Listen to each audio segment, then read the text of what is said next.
Pindah mana tuh, satu pun anggota DPR nggak ada yang bergerak. Enggi Sujana, kasus ijazah palsu Jokowi semestinya diambil alih DPR RI dan DPD RI. Saya sangat terbuka atas kritik yang disampaikan Saudara Yusril Iza Mahendra yang menyayangkan kenapa gugatan ijazah palsu Jokowi dicabut. Sebagai sesama advokat, saya memandang perbedaan pandangan itu wajar saja.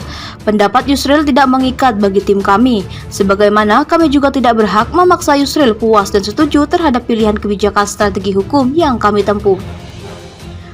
Tentang apa tanggapan tim hukum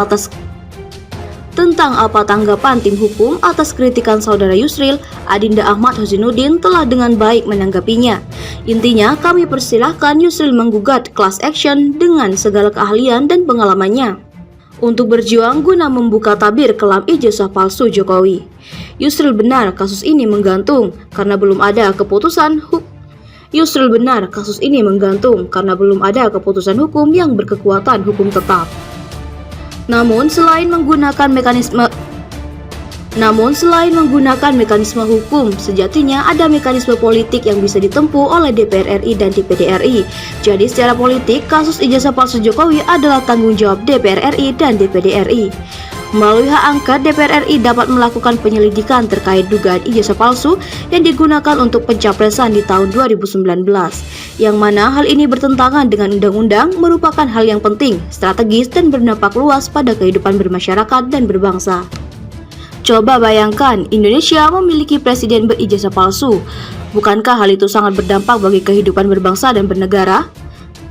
Bahwa saya dan tim advokasi B3 telah berupaya untuk menggugatnya, tapi ada kendala psikologis seperti tahun lalu, gugatan perkara 265-266 terhadap Presiden Republik Indonesia dan DPR Republik Indonesia untuk harapkan menang, tapi nyatanya putusan PN Jakarta Pusat di NO.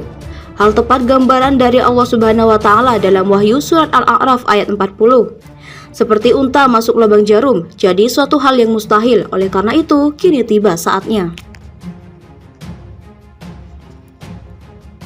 DPD RI juga dapat melakukan fungsi pengawasan, khususnya terhadap undang-undang pemilu yang dilanggar. Kalau terbukti Jokowi berijazah palsu, bukankah itu merupakan pelanggaran undang-undang pemilu? Apalagi Ketua DPR RI Puan Maharani saat ini ramai dikabarkan akan maju sebagai capres tahun 2024. Ketegasan DPR yang berani menggunakan hak angket dalam perkara ini jelas akan menjadi insentif politik tersendiri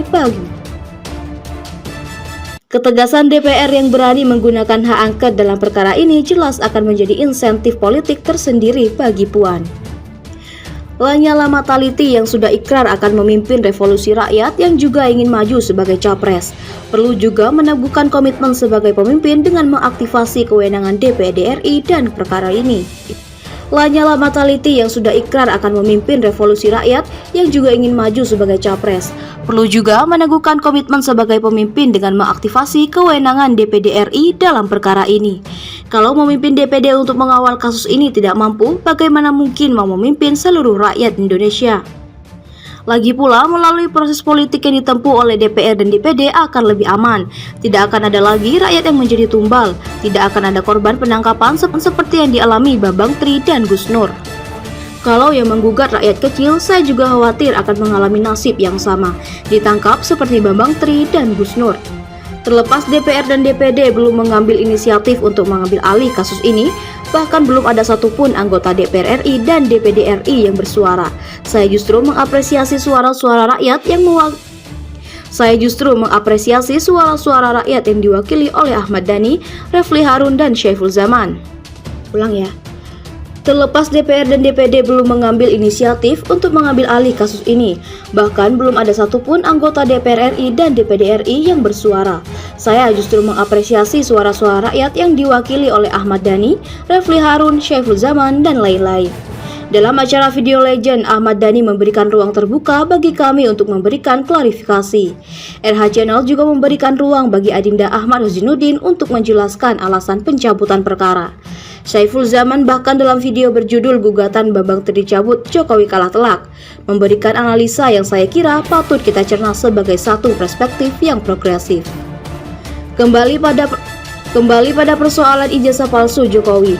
Kasus ini sudah menjadi tanggung jawab DPR RI dan DPD RI. Mekanisme hukum sangat sulit untuk mengungkap, karenanya perlu ditempuh mekanisme politik yang diinisiasi DPR dan DPD agar kasus ini tuntas. Agar tidak ada cerita sejarah anak cucu kita kelak, Indonesia pernah memiliki presiden berijazah palsu.